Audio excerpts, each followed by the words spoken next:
रामानंद नगर या ठिकाणी भुयारी मार्ग आणि उड्डाणपूल याचे चुकीच्या पद्धतीने कामकाज चालू आहे अशा पद्धतीमध्ये अख्तर पीरजादे यांनी आंदोलन चालू ठेवलं होतं। याची दखल घेता स्थानिक प्रशासन आज विशाल पाटील खासदार साहेब आपल्याबरोबर आहेत। आज आपण त्यांची प्रतिक्रिया जाणून घेऊया। साहेब नमस्ते, आज आपण या ठिकाणी स्थळ पाहणी केलीत, या संदर्भामध्ये आपलं काय प्रतिक्रिया आहे? यांच्या आंदोलनास आज आपण या ठिकाणी भेट दिली, त्या संदर्भात सांग। हे पहा, ज्येष्ठ पत्रकार व सामाजिक कार्यकर्ते अख्तरभाई पीरजादे जवळजवळ गेले 2-3 वर्ष हा मुद्दा उपस्थित करतायत की रेल्वेचं जे ह्या ठिकाणी क्रॉसिंग आहे त्या क्रॉसिंगला पर्यायी म्हणून जो ROB रेल ओव्हरब्रिज आणि लो हाईट सबवे LHS जो निर्माण होतो आहे त्याचं डिझाईन चुकीचं आहे आणि बांधकाम होत असताना त्याच्यामुळे लोकांना धोका होणार आहे, लोकांचे अपघात होणार आहेत आणि त्यामुळे काहीतरी त्याच्यावर मार्ग काढला पाहिजे, काम बदललं पाहिजे, वेगळ्या पद्धतीने केलं पाहिजे।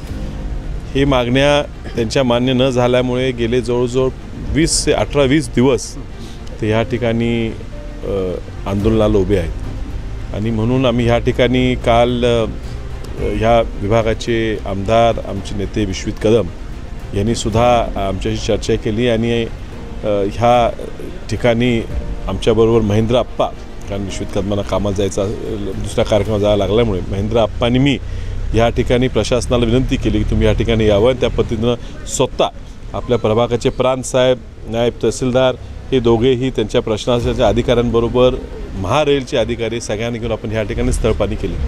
तर पीरजादे साहेबांचा जो प्रमुख आरोप आहे तो काय चुकीचा नाही। सद्यस्थिती जागेवर पाहणी केल्यास लक्षात येते की काहीतरी ह्या ठिकाणी डिझाईन करत असताना चुकीचा डिझाईन झालेला आहे। पर्यायी डिझाईन निर्माण करण्याची त्या वेळेला जर गरज पडली होती आणि केलं असतं तर कदाचित हा मार्ग असा विचित्र झाला नसता।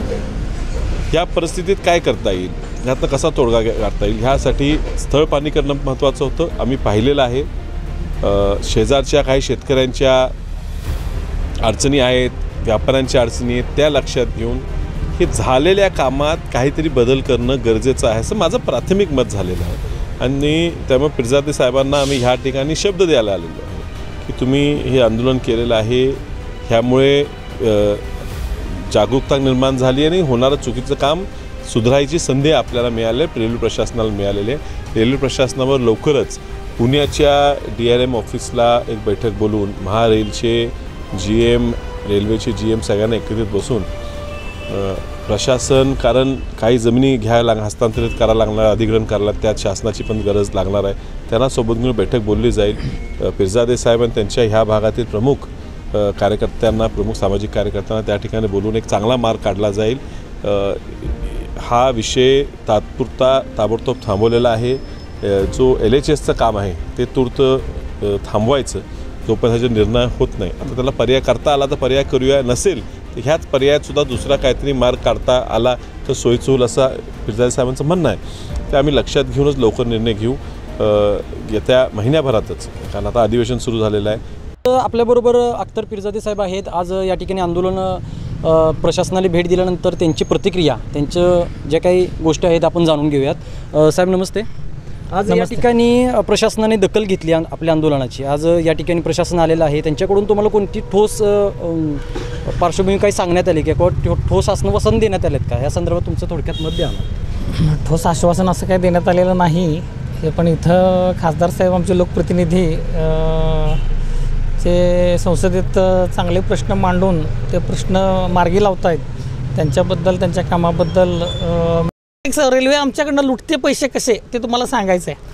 इथं प्रीमियम तात्काळ पद्धत त्यांनी या वर्ष 1.5 वर्षात चालू केलेली आहे, ती कधी नव्हती ते चालू केली आहे। म्हणजे असं विमानाचं आपण तिकीट दादा कसं घेतो हा संसदेत मांडण्यासारखा विषय आहे आणि तुम्ही चांगल्या पद्धतीने ते मांडाल आणि नरेंद्र मोदी साहेबांचे डोळे उघडतील अशा पद्धतीनं तुम्ही ते आंदोलन घालू शकताय। तुम्हाला सांगतो की जसं वेळ होईल तसं विमानाचं तिकिटाचं रेट कसा वाढतो अशा पद्धत त्यांनी चालू केलेली आहे। 240 रुपये रिझर्वेशन मुंबईला आहे, तात्काळ ते कधीच मिळत नाही, तात्काळमध्ये काढावं लागतं। 410 रुपये घेतात, 410ची फक्त 2 मिनटात ते फुल होतं आणि प्रीमियम तात्काळ पद्धत चालू केली। ते तिकीट देणाऱ्याला पण कितीचं तिकीट आहे माहीत नाही, घेणाऱ्याला पण माहीत नसतं, तिकीट काढल्यानंतर कळतं। 240चं तिकीट ते 700, 800, 1000, 1200 जेवढं लेट होईल तेवढा 2000पर्यंत 240चं तिकीट रेल्वे आत्ता आम्हाला देते. म्हणजे आमचं किती लूट करते रेल्वे प्रशासन, त्याच्यावरती तुम्ही आवाज उठवला पाहिजे.